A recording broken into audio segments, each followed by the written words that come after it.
In this video, Chapter 1, Section 1.2, we're going to talk about pattern block sequences. We'll use green triangles, yellow hexagons, orange squares, blue and tan parallelograms, and red trapezoids.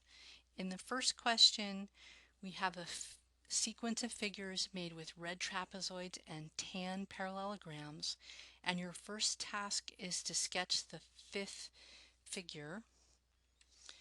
We have our first figure, our second figure, and then for the third figure, you can see that we've added red trapezoids to either side. And then for the fourth figure, we have we've added the trapezoids, and then a little more space here. We add parallelograms to either end. And with this sort of construction, this allows you to think about how you would make the fifth figure.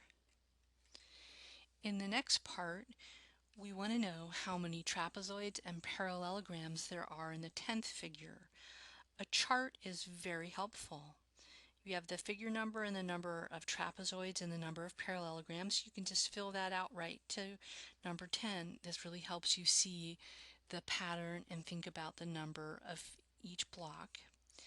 Then in question C, you want to extend that idea to the 35th figure. You probably don't want to make the 35th figure all the way out to 35 or make a chart that big. You want to think about the pattern. And then in part D, when we ask you to do the same for 75, the 75th figure, you really want to think about the pattern. Then in the next question, we have a different type of pattern block sequence. Notice this goes 1, 3, 5, 7. And so you want to look at what happens between 1 and 3. What happens to get you 2?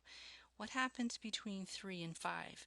Between 3 and 5, it's pretty easy to see that you must add a hexagon to get figure 4.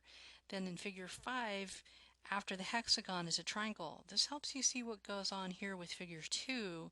That will help you do 6, and then 8, and then 9. Then using those same ideas of extending your pattern, write a description of the 20th figure. Use words like hexagons, triangles, orange squares, and how many of each figure there are, so that someone who hasn't seen the figure can make one for themselves. Then repeat that and do 3 figures in a row, the 174th, 75th, and 76th.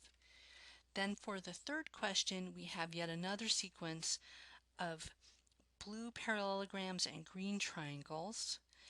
And you want to think here about counting the number of triangles and parallelograms. One parallelogram, then two, then two, then three, then three. This should already help you see a bit of a pattern.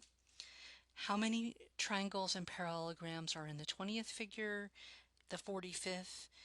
And then thinking of it from a slightly different perspective, this fifth figure has 7 pattern blocks. You can see 3 blue parallelograms and 4 triangles. So which figure would have a total of 87 pattern blocks? Explain your reasoning when you give that answer. I hope you have fun with Math Activity 1.2, creating and extending pattern block sequences.